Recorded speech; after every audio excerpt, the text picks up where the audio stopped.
I've mentioned this before.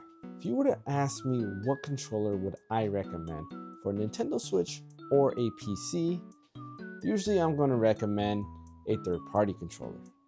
Typically, I'm recommending both the 8-Bit Do Ultimate Controller and the Goalie Kit KK3 Max Controller because they are actually two of my favorite controllers ever made. They bring a lot of great things to the table, such as Hall effect thumbsticks, which in theory should not cause any type of stick drift. They also have back buttons and very well made build quality, which sometimes you can argue that the actual first party controllers are not as good. But the other thing that they have is multi-device compatibility, making it very easy to go ahead and swap from PC and Switch and vice versa, as well as a bunch of other devices. There is a downside to those controllers though. Those controllers are around $70, and not a lot of people are willing to buy a controller just for $70. But that's where Anbernic comes in with the brand new RGP01 controller. This controller is pretty amazing, and what makes it even more amazing is this controller is only $18.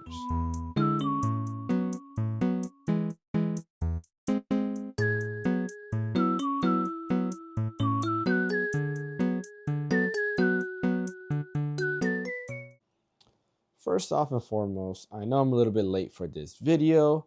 This video I was originally gonna do back in November, but things got crazy with me and work, and it just made it very difficult to do pretty much any video at all. But I am happy I waited because after more testing, this controller went from being probably a 10 out of 10 to maybe an 8 out of 10, and I'll explain here in a little bit why. The Anbernic RGP01 controller is a controller that kind of came out of nowhere. Anbernic is kind of known for doing just really retro handhelds. If you go to their website and look at everything that they have, everything is really retro handhelds outside of the accessories, of course, that they carry for those said handhelds. But the other thing is a lot of people have complaints with some of the quality in terms of the controls on those handhelds. For example, I talked about on my RGQ review that the thumbsticks are not that great. They kind of like snap you into position, and that was kind of very annoying, and they don't really feel the best. Now, some people have said that this is just software based and it's just the software that Anbernic is using is causing this issue, but nonetheless, they just kind of feel pretty cheap.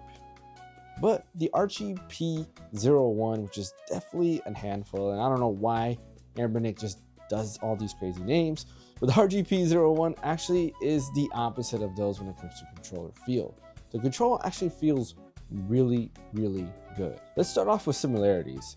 Right off the get-go, you will notice that this controller looks exactly like another controller that I've reviewed. It looks exactly like the 8-Bit Do Ultimate Controller, which for better or worse is there. And honestly, for me, I don't mind that. The 8-Bit Do Ultimate Controller does have a very good feel, and this kind of carries over to the RGP01. Now, there are some differences between the 8-Bit Do controller and the design choice for the Anbernic. For example, you do have like these lines here around the grip area that they added. I assume maybe they didn't want to make it an exact copy, so they kind of changed a little bit of that. And there's also RGB rings around the thumbsticks, which is, I guess, a cool addition if you care about those kind of things. Me personally, I just usually set it for one color, which is blue, and call it a day. I don't really mess with the RGB stuff there. 9 times out of 10, usually with my controllers, I usually shut it off because it just drains battery more. On the back, you do have a little bit more grip, in my opinion. I feel like the grips here are just a little bit more than what the 8-Bit Do Ultimate Controller has, but you still have grips nonetheless.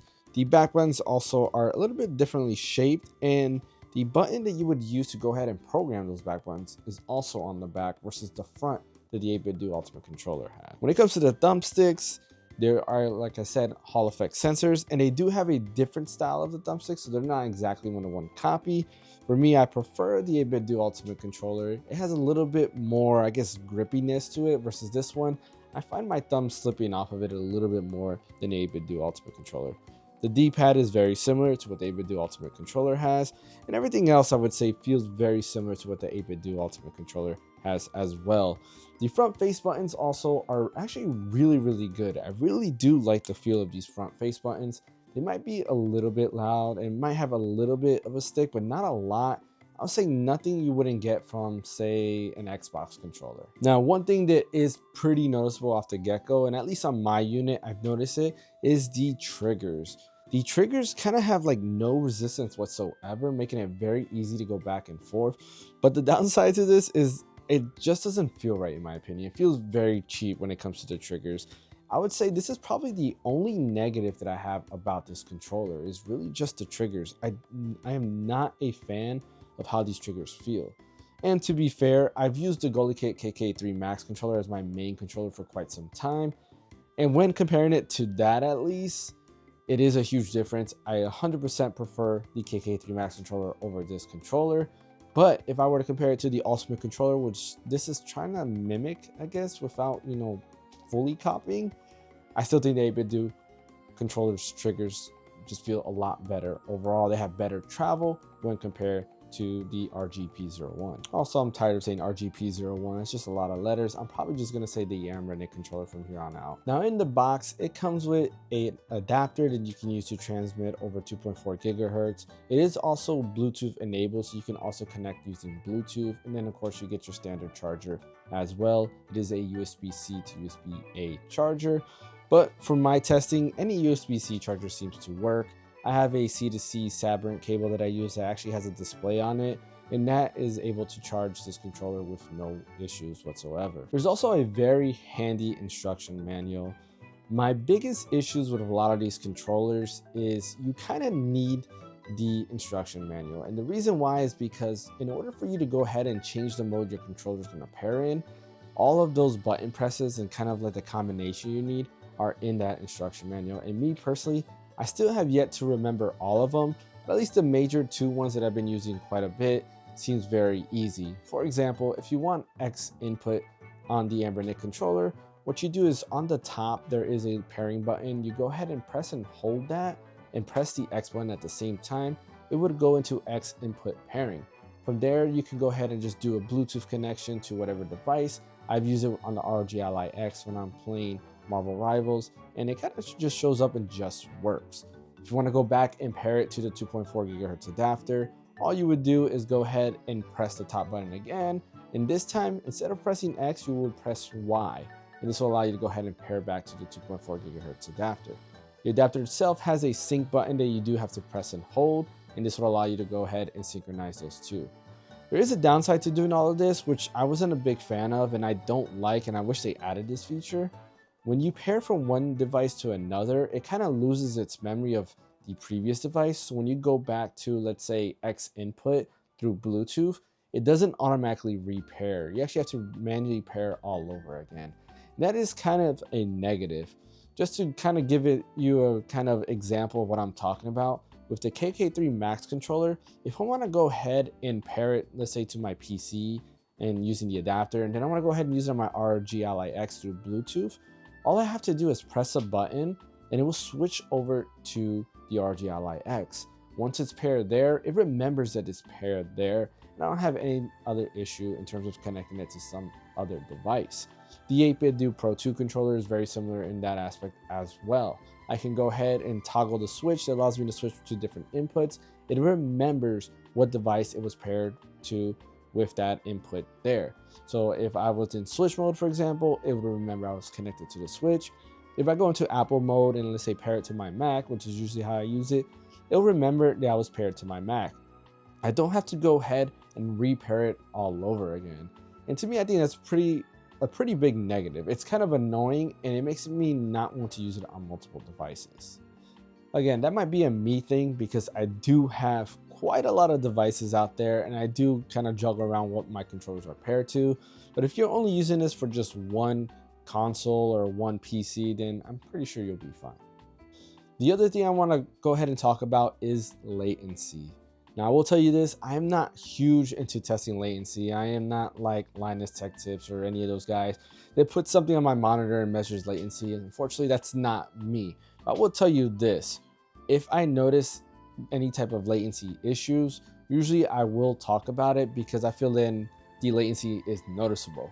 And in this case, I do want to say that there is a tad bit of latency when using the Bluetooth versus a 2.4 gigahertz adapter. I didn't notice that right off the get-go. playing Marvel Rivals, it is a game that you kind of have to be quick at and kind of know what you're doing in terms of like when you're pressing something and knowing how it's going to react and so forth. I did notice that when switching to Bluetooth, and it was kind of annoying. Not too bad, but still noticeable, and I think that's enough for most people to might go like, maybe I'm not interested in it. But I will say this, with the 2.4 gigahertz, it's not that noticeable. When you look at the polling rate on their website, they do have a listing there. I'll probably have a screenshot there because I can't think of it right now off the top of my head. But you do have a listing there of exactly what it is. And to me, the number that they give is pretty low and pretty out there, or rather pretty high in terms of high latency versus low latency. And compared to like the KK3 Max controller, which has a lot less than that, I would think it would be a bigger notice, but it's not. It's actually not that bad overall. If you are trying to use this controller for competitive means, you're probably looking at another controller regardless. If you're using this for casual usage, you know, maybe playing, I don't know, like Mario, or, you know, just something with a controller, I think you'll be fine. Again, I do use it regularly and I don't have that issue, but it was noticeable when I swapped from 2.4 gigahertz to Bluetooth. So battery life, how good is the battery? Well, I will say with my testing, I'm probably getting anywhere from 6 to 8 hours of battery life, which is to me not a lot, but when you compare it to something like the KK3 Max controller, they're very comparable. I will say this, the 8-bit Duo Ultimate controller has a way better battery life than this does. I believe with that in real testing, I got anywhere from 15 to 20 hours of testing with that, if I remember correctly, which is not nowhere near as bad as these.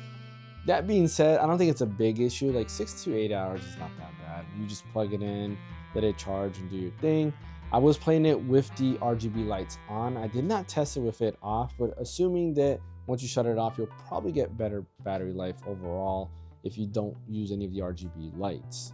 That being said, I think I'm pretty satisfied when it comes to the battery life there. Now, going back to the controls, I did want to mention, because I did completely forget to add this, is the D-pad. The D-pad is actually not that bad. When you go ahead and look at the D-pad is very similar to what 8-bit Do has. And honestly, I like it. It's like an SNES style D-pad. It feels good, it's pretty responsive, and I've had no issues whatsoever with the D-pad whatsoever. A D-pad is something that I'm very picky about because not too many people get the D-pad done correctly. I do really like Nintendo Switch's style of D-pad. I still think, in my opinion, it's probably some of the best style, and of course SNES style is up there. And I do like that they're using the SNES style D-pad for this controller. So if you are planning on using this mainly for 2D games, you will get a very good D-pad. So overall, I do really think this controller is very, very good. I highly recommend it. I do want to give a little bit of a disclaimer is I did not pay $18 for it. I paid like $15 because it was like early bird pricing. But in the end, when you do buy this controller, there is a markup because you do have to pay for shipping. Shipping is around $10 and then taxes and all that stuff. So overall, this controller is probably around $30, which is still about half of an 8-bit Duo controller or half of the KK3 Max controller, which is not a bad thing. For $30, you're getting a very, very good controller. I would 100% recommend this over PowerA or any of the Hori controllers because it just feels so much better, way better build quality in my opinion. And it's just, I don't know, like it's just something about this controller that makes it a lot better. I do have a PowerA controller. I am not the fan of PowerA controllers. Their buttons are very sticky, they're very loud, they're very cheap quality, they feel very light. Even though this feels very light, it doesn't feel cheap. Like it's a nice plastic mold that feels good in your hand. It feels like a legit controller. The PowerA's ones, they just don't have that. They have very similar features to this, but they're not as good. I guess the only thing they have over this would probably be a better battery life, because I do notice a better battery life for those. But other than that, I wouldn't recommend a PowerA controller over this at all. For a fraction of the price, if you add in shipping, then maybe about half, a little bit less than half the price, this is definitely the better buy. Anyways, what do you think about the Anbernic RGP01 controller? I myself, like I said, am satisfied, and I do wonder if they're going to come out with a brand new controller later on. It is interesting to see that they are kind of branching out outside of just emulation and doing controllers. So I'm very interested to see how this goes. The other thing I do want to know is, since we're very close to Switch 2 stuff, I do want to know if these controllers will be compatible with the Nintendo Switch 2. I hope they are, because I use these regularly on my OG Switch. I would hate to have to buy brand new controllers for the Switch 2. Are you going to go ahead and buy an Anbernic RGP01? Let me know in the comment section below. Thanks for watching. Don't forget to hit that like and subscribe button. Follow over on Twitch. I should be getting back to my regularly scheduled videos once a week now that I'm out of the holiday season. I do have 2 videos that I put up for members only. I will be freeing those up very soon so you guys can see those videos as well. And I do have a lot of stuff lined up for the future. For example, I do have the Retroid Pocket 5 that I have yet to make a video like the Anbernic RGP01. It's just been sitting here. I've been playing around with it, and I will have my thoughts on this probably next week, if not the week after. I got to remember what else was in my lineup of videos to do. Thanks for watching once again. My name is James. I'll catch you guys next time.